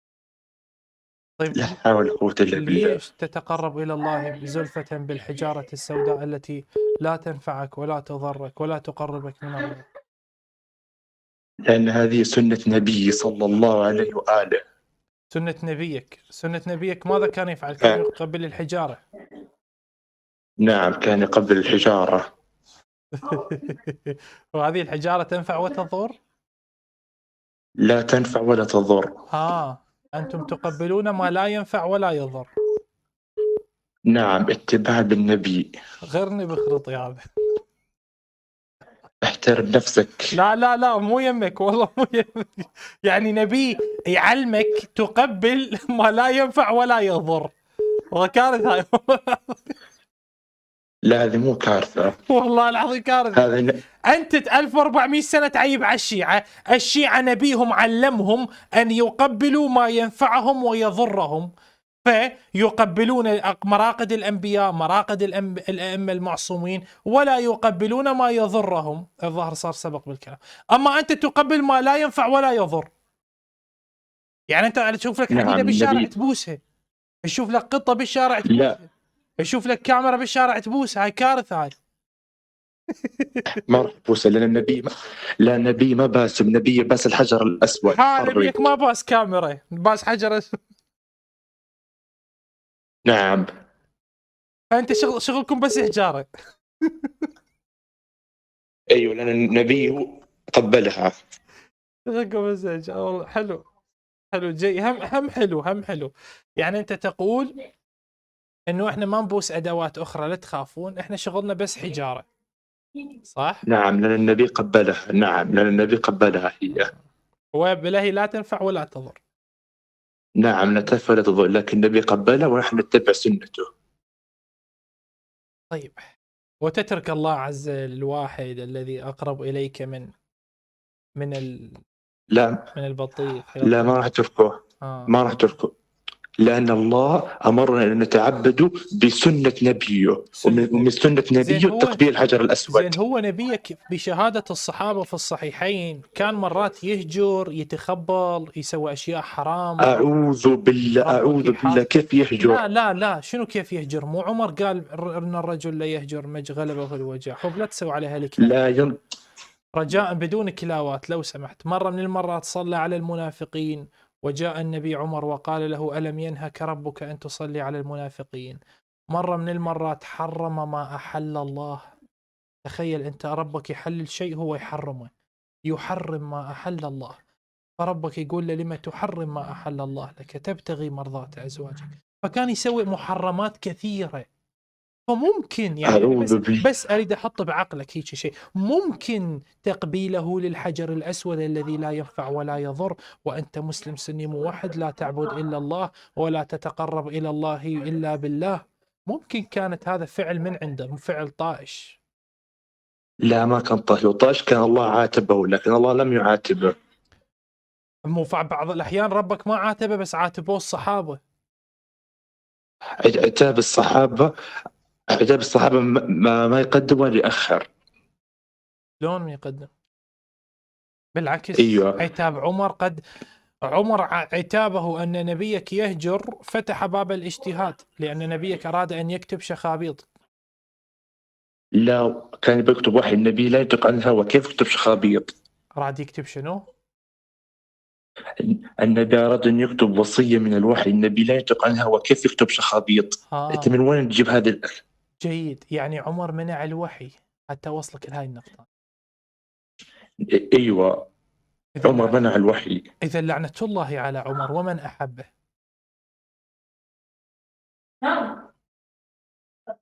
إيش تقول؟ إذا لعنة الله على عمر الذي منع الوحي. لا عمر من أهل الجنة، كيف ألعنه؟ من أهل الجنة يمنع الوحي.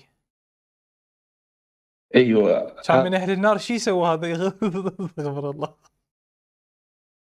استغفر الله. هذا من أهل الجنة يمنع الوحي، اللي من أهل النار شي يسوي للوحي؟ استغفر الله. إذا أنتم عندكم واحد من أهل الجنة منع الوحي اللي من اهل النار شو يسوون للوحي؟ يحرقونه؟ شو يسوون؟ شيخ أمير، يشدونه شيخ أمير، هذا والله كارثه والله العظيم. شيخ أمير تغيرت الموضوع، ترى أنت غيرت الموضوع، ليش لا تسخسخ بالعكس، ملابسك؟ بالعكس احنا جاي نجر نريد نوصل الى نبيك، بالعكس انت الان وقفت الى هاي النقطه، بالعكس. طيب يلا تفضل اطرح سؤالك، تفضل. لا أنا كنت أي سؤال. طيب سؤالي اللي هو إنه في بحار الأنوار في قصة، إنه في قصة ذكرت إنه السيدة فاطمة، إن السيدة فاطمة أساءت الأدب مع الإمام علي لأنه تخلف عن نصرتها، بعدين اعتذرت منه. فالسؤال هنا، هل الإمام علي كان مخطئ ولا السيدة فاطمة كانت كاذبة؟ طيب اولا انت من وين جبت هذه النتيجه؟ هذه يعني هذه نتيجه مع احتراماتي لك، كلام مو يمك، جيد. هذه نتيجه ابن الحرام، هذه من وين جتي؟ انه هل فاطمه اخطات او الامام علي فعل خطا وان فاطمه اساءت الادب؟ هذا الكلام يعني هذا الكلام النغوليه، وكلام هذا ابن الزنا، من وين جبته انت؟ لهذا في بحار الأنوار. لا، في بحار الانوار موجوده فاطمه اخطات اساءت الادب، موجوده. اذا موجوده هاي الكلمه انا اطلع من التشيع. اذا ما موجوده من غير شخص فمنو؟ يعني انت جنابك الكريم، انت تعرف شنو اقصد الان، كبست مو تفتهم شخص. طيب موجوده بالروايه ان السيده الزهراء اساءت الادب مع الامام علي، اقراها بالله. طيب لحظة، لا انتبه، تقرا كلمه انها اساءت الادب. ما أقرأ الرواية نفسها؟ لا، تقرا وين كلمه اساءت الادب. طيب خلينا نروح عند أول. لا يعني موجوده، قول امام المشاهدين. تسمعني ولا ما تسمعني؟ أيوة أنا أسمعك. موجودة بالرواية أن فاطمة أساءت الأدب بالنص؟ بالنص ما هي موجودة في الرواية، لكن موجودة في الكتاب. ما موجودة بالرواية. هي موجودة موجودة في إذا من وين جبت هذا الاستنتاج حتى تطبق علي أن فاطمة أساءت الأدب؟ لحظة خليني أرجع للرواية عشان أتأكد لا أكثر. الرواية ما بيها، أنا أعرفها وأنا معلق عليها. طيب أنا معلق عليها، موجود عندي التعليق بالقناة باليوتيوب. هذا الكلام اللي تقوله قاله شخص اسمه كاشف النعالات. كاشف النعالات اللي هو مع احترامات المشاهدين كاشف الغطاء. كاشف الغطاء، يوم اللي كانوا يلعبون بخطية يخافون من الشيعة، ما حد يتجاوز عليه. كشفوا الغطاء عنه حتى خطية يتخلى الخميني يوم بفتوى حب الغلمان للفتيان للأوجه الحسان كما قال ملا صدره وهو يروج لحب الغلمان. جيد. فهذا الكلام احنا ما نلتزم به، هؤلاء مجموعة منحرفين. طيب فأنت ما يصير تلزمني بكلام ناس، أنت تلزمني بالرواية. أنت أين بالرواية أن فاطمة عليها السلام أساءت الأدب؟ ما موجود. فأنت عيب تكذب، ما يصير. ما كذبت أنا، إذا على قولتك أنا فقط نقلت الكذب. أنا الآن راح أعطيك المقطع اللي أنا رديت به على هاي الرواية. جيد، ركز وياي.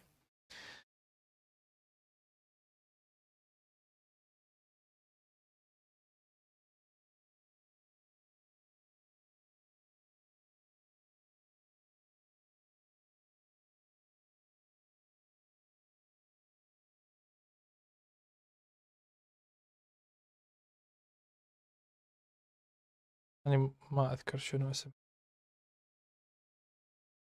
واشتملت.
طيب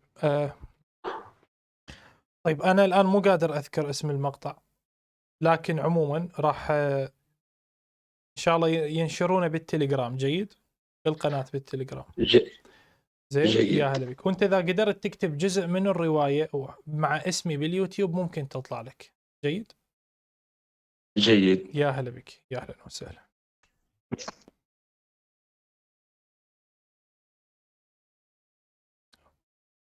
ما اذكر شنو اسم المقطع والله. طيب تفضل. أنت تقول أن الطواف حول البيت وتقبيل الحجر الأسود من الشركيات، فما دليلك؟ من وين أنت؟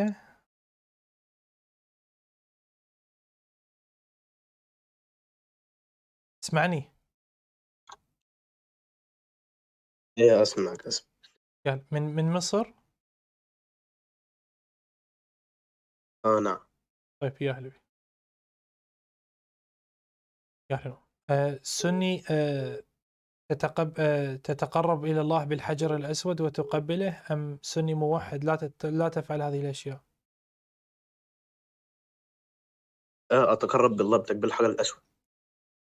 سني موحد تتقرب إلى الله بالحجر الأسود. نعم. هذا الحجر الأسود ينفع ويضر أم لا ينفع ويضر؟ لا ينفع ويضر، وهذا قول عندك في بحار الأنوار العلامة المجلسي. لا مو اسمه المجلسي، لازم تتعلم تتكلم. المجلسي. لا أنت زي حتقرأ قرآن على قراية ابن عباس ولا ورش ابن وارش؟ ورش ابن وارش مو الموروش، بقراية ورش عن حفص عن عاصم. المهم. حدثنا قاسم أخبرنا أبو عاصم أن حفص بن عاصم سنده متصل. أنت ما يصير تستدل بحار الأنوار، هؤلاء ناس كفرة، أنت تأخذ دينك من ناس كفرة. طيب أنت لا تحتج عليه بشيء هو موجود في كتبك. أنت ما عليك بي، أنا الآن أحدثك كافر، ما عليك بي، أنا أتكلم وياك من كتبك. فنعيد الاتصال من جديد من مصر. يا أهلا ومرحبا، شيخ من مشايخ الأزهر. يا أهلا وسهلا، يا أهلا ومرحبا، أهلا ومرحبا. طبعا الأخ شيخ من مشايخ الأزهر المعروفين، لكن يخفي اسمه مخافة أن يطيح اسم الأزهر ويسقط أمام القريشي، لأنه سيرد بكلتا الحالات. طيب عموما له الحق أن يشارك معنا. يا أهلا ومرحبا الشيخ الأزهر، يا أهلا وسهلا. جنابك الكريم قلت لنا أنك تقبل الحجر الأسود وتتقرب به إلى الله. طيب هل جنابك الكريم تعتقد أن الحجر الأسود ينفع ويضر؟ كما قال علي بن أبي طالب، كما قال أبي عبد الله في بحار الأنوار. أنت دينك تأخذ من بحار الأنوار. بحار الأنوار يقول عائشة زانية. أستاذ أمير، يا أستاذ أمير، لا تحتج عليه بشيء هو موجود في كتبك. تقول إن أنت ما عليك بي، أنا إنسان كافر بدينك وبكل شيء كافر. هذا ما جاي يفتح. طيب تابع البث، هذا ما جاي يفتح، هذا مسكين، هذا يقول لي لا تحتج على. خب أنا مؤمن بالحج، مؤمن، بس أنا جاي أهاجمكم ما جاي يفتح. هذا عبيط خطي. سامعين بالعبيط؟ اسمع خليني ألسعك والسع الدج. أنت عبيط زي نبيك. الله، تحتاج تأني هاي الكلمة. أنت عبيط زي نبيك. يوم اللي عمر دفنه عشان كان يهجر مجنون، مخبل تسودن. جيد، أنت عبيط زي نبيك. إذا فهمت بعد ما أقول هاي الكلمة، فأنت جبت الإساءة إلى حضرة نبيك. جيد، أنت عبيط زي نبيك. لازم تفتهم أسلوب الإلزام والالتزام، في فرق. عموما ما تقدر تفتهم لأنك تهجر زي نبيك، عبيط. طيب تصير إخوان، تصير إن شاء الله يتعلم بالمستقبل. تفضل. السلام عليكم. وعليكم السلام. معك عبد الرحمن من السويد. من وين أصلك؟ أنا الأصل سوري بس ساكن في السويد. مو مشكلة. من وين أصلك؟ من سوريا؟ أنا الأصل سوري بس مكان في السويد. شوي قربوا المايك لو سمحت، قربوا المايك. طيب هيك الصوت منيح؟ تسمعني؟ أنا بسمع كثير منيح. حضرتك صوتك جدا بعيد، صوتك جدا بعيد. طيب أوكي، لحظة لو سمحت. يلا. هيك الصوت صار افضل. طيب جيد. انت سني موحد ام سني تتوسل الى الحجر الاسود وتقبله؟ لو سمحت انا بس عندي استفسار كثير سريع من حضرتك لو تكرمت علي. استفسارك بعدين استفسارك بعدين. اولا اشترك بالبرنامج المطروح لو سمحت. جيد. هل انا بعدني والله ما رحت حجيت ولا عندي معلومه عن هذا الموضوع. انا ما رحت على السعوديه وحجيت. ممكن بس وصف خبرك عن هذا الموضوع. مو مشكله، بس انت تعرف الحجر الاسود؟ لا تعرف هذا الحجر الاسود اللي يقبلون به السنه الموحدين يبوسون به لان النبي عليه الصلاه والسلام قبله. فينك تعتبرني اخ صغير لك تاخذني بحنانك وتجاوبني هذا السؤال كثير صغير وبسيط. لا مو مشكله. لا اولا تجاوبني يتبرى من الكعبه ومن الحجر الاسود، هاي غير كلاوات. يقول بعدني ما رايح. اسمه سليمان، تمام؟ فهذا الانسان سليمان حضرتك تسمعني؟ فهذا الانسان هو مسلم عايش بدوله افريقيه، فبنحكي انا وياه بالدين. بيقول لي انه ما في عندنا الشيعه بغامبيا. انا بس سؤالي البسيط انه ليش الشيعة موجودين بايران والعراق فقط لا غير يعني؟ وهلا من جديد بلشوا ينتشروا، يعني من وين جيتوا؟ من وين طلعتوا؟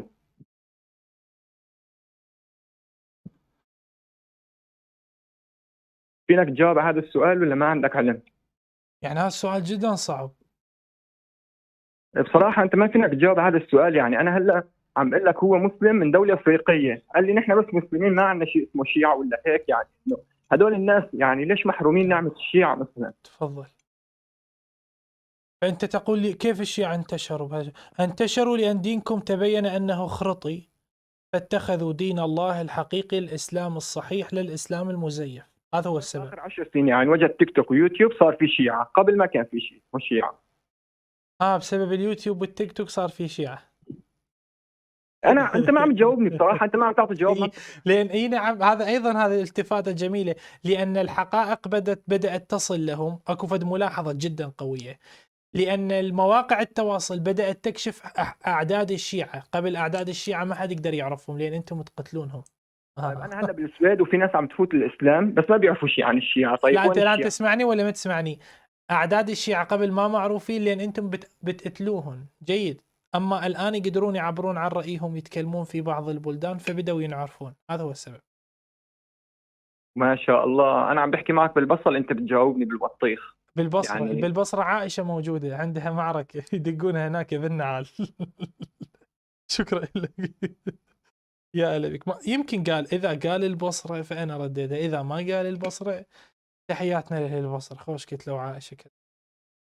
بعديدي عاشت ايدكم. تفضل عبد الرحمن من اليمن. تفضل.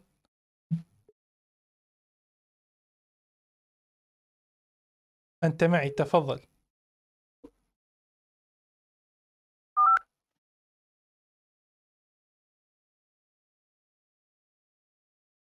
طيب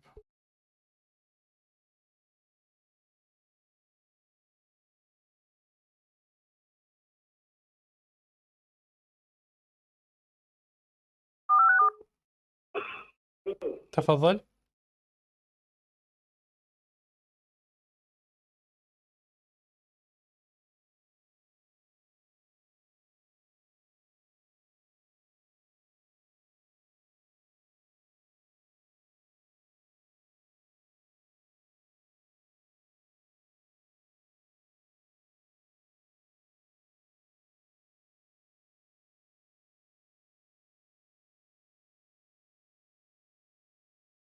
تفضل. الو. تفضل. اسمعني. اي نعم. من وين؟ انا من بلاد النفاتين يا ابن الصحبة. من بلاد عائشة. اكيد يا اخي. هلا بيك. يا انت منو؟ ابن ابو موسى الاشعري، ابن سالم سبلان، ابن الغلام الايفع. الغلام الايفع كبر والحمد لله قدر يباشرها ويوصل لها. تعرف شنو كلمة يوصل لها صح؟ فانت اذا انت ابنه يجوز كبر تم انت يعني وصلت لهالمرحله ماكو مشكله عادي. لا تخجل. يا عبد الرب الموجود في المجال. يا هلا بيك. يا اهلا ومرحبا. يا هلا بيك انت طيب فانت الان شنو تريد تدخلنا على عائشه؟ صح ولا لا؟ صح ولا لا؟ ادخل على عائشه. انت لا ما اقدر اني اروح. ما اقدر. بس انا اقدر ادز لك واحد يعني ما عنده دين ما عنده تقوى، هو يروح ان شاء الله يعني تعلم سنن النبي ويرجع. ترضى منها ولا لا؟ تعلم سنن النبي صلى الله عليه وسلم. كما يقول اخواننا السنه بالحلقه الماضيه تاخذه برا بغرفه تعلم سنن النبي وترجع. هي برا عندها غرفه كانت تعلم بيها تذكرون هذا الاتصال؟ والله قوي هذا كان. اسمع ها غلق الخط. طيب شكرا لك، شكرا لك يا هلا بك. شكرا لك. الاخوان لا خطيه يقولون بنزنه. لا سيدة نرجس شعليها السيدة نرجس. ما عندكم دليل ان عليكم عليها اساءة، دليل واحد ما عندكم دليل واحد. فصاير بيكم عندكم عقدة شرف. ما هو تعريف عقدة الشرف؟ لانه انت ما عندك شرف على عائشة، على حفصة، على نساء نبيك. ماكو شرف ماكو شرف، طاح انتهى بسبب دخول الرجال والجنابة. فتهاجم اي نساء امامك. تفضل. السلام عليكم. وعليكم السلام. يا هلا بيك. انت من اليمن؟ من اليمن انت تسمعني؟ ايوه انت اسمعك. سني؟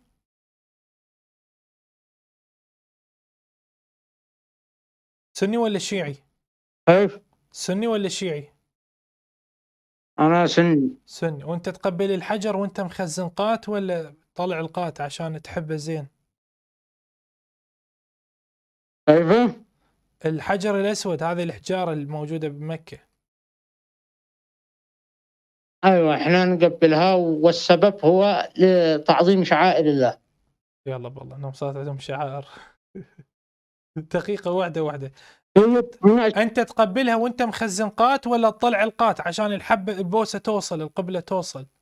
انا ايش اسالك سؤال الحين؟ جاوبني لو سمحت. انت تقبلها وانت مخزن قات ولا تطلع القات وتبوسها تقبلها؟ انا ايش اسالك سؤال يا اخي؟ جاوبني. هذا موضوع صعب نريد نحس احساس الحجر الاسود. انت تقبله وهو انت مخزن قات ولا تطلع القات وتحبه؟ من بعدهم ما تخليك في حالك. شلون؟ ايش دخلك يعني في اهل السن وواصل بعدهم يعني تدخل في خصوصياتهم؟ ايش دخلك انت؟ اتدخل في البوس بينهم وبين الحجاره.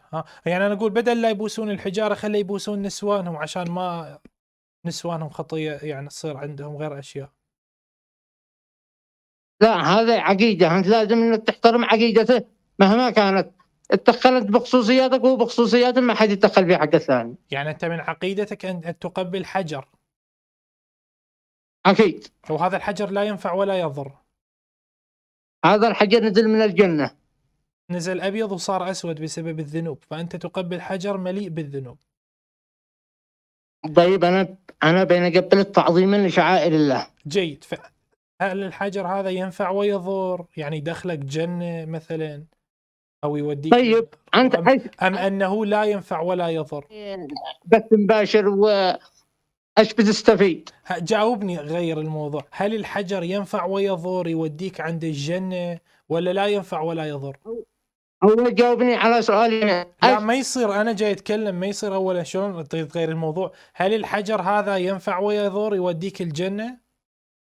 ما أسمح لك إنك تناقشني في عقيدتي إلا لما تجاوب على سؤالي. سحب. إذا كان هذا الحجر، هو يستحي يخجل يقول أن الحجر لا ينفع ولا يضر. إذا كان هذا الحجر لا ينفع ولا يضر فلماذا تقبله؟ من سلم الناس من لسانه ويده. طيب مو مشكلة. إذا كان هذا الحجر لا ينفع ولا يضر فلماذا تقبله؟ طيب أول شيء جاوبني على سؤالي وارجع أجاوبك على سؤالك. لا ما يصير تتخلص من موضوعي بعدين أنا أجاوبك. لماذا تقبل حجر لا ينفع ولا يضر؟ ليش ما تهتم بدينك أنت الشيعي عقيدتك وتهتم بها؟ ليش بترجع يعني تخوض في عقيدة أهل السنة؟ ليش؟ ما هو السبب؟ أنا جالس أسألكم أقول لك لماذا تقبل حجر لا ينفع ولا يضر ولا يدخلك الجنة؟ ينعظم شعائر الله. يعني الحجر الذي لا ينفع ولا يضر من شعائر الله عند السنة؟ تعظيما لشعائر الله، هكذا احنا تعلمناه وتربيناه هكذا. أن الحجارة من تعظم، تقبلها تعظم بها شعائر الله، صح؟ أكيد. ما شاء الله. شوف لك أيوة جاوبت على شوف لك حجارة. الحين سؤالي. تفضل. ها؟ يلا يا سؤالي جعلك الله من المقبلين للحجارة أينما وجدت. هي تفضل. ايش بتستفيد حين بتفتح يعني بث مباشر وحلقات وذكاء يعني في خصوصيات اهل السنه، وايش بتستفيد؟ ما تسلم الناس من لسانك ويدك وتخليك في حالك. الاستفادة عشان توحيدك يكون عدل، لا تتقرب إلى الله بالحجارة بل تتقرب إلى الله بالله وحده. هذا الشيء ما يخصك، أنت دينك شيعي. جيد، ما هو أنا ديني يقول لي تعال أنت يجب أن أعلمك أنك تتقرب إلى الله دون الحجارة التي تلهيكم وتأخذكم عن ذكر الله، وتعبدون الحجارة وهي لا تنفع ولا تضر.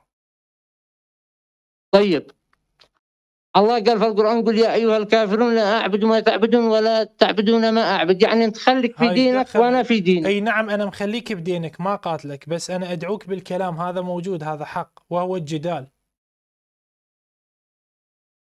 إيه؟ شكرا لك، شكرا.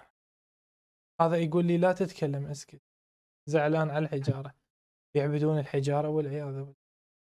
تفضل. السلام عليكم. وعليكم السلام. انت ليش يا امير تخاف وتهرب متى؟ اهرب لان عائشة تنزع. شكرا لك اخي الكريم، بارك الله بك. النظر الى عورة ابناء عائشة، وعائشة لا يجوز، لان تعرف انت هي مرة من زوجة طلحة، مرة من زوجة طلحة. قال الامام الصادق عليه السلام وليقيمن المهدي الحد على عائشة فيما ارتكبته بالبصرة، إذ أنها زوجت نفسها من طلحة ولا يجوز لها الزواج، وهذا زنا محارم. يعني شنو يعني نزعت طلعت عورتها؟ أكمل بعد أكثر ولا كافي؟ كافي، لأن أنا هم شوية مريض، اعذروني، فأكتفي بهذا القدر. والعياذ بالله، والعياذ بالله، يطوفون حول الغرفة التي لا تنفع ولا تضر، والعياذ بالله. بعدنا ما تكلمنا بالجمرات، جاي هناك لطم يمه، والعياذ بالله يتمسحون بالحجارة. أعوذ بالله من الشر، لا حول ولا قوة.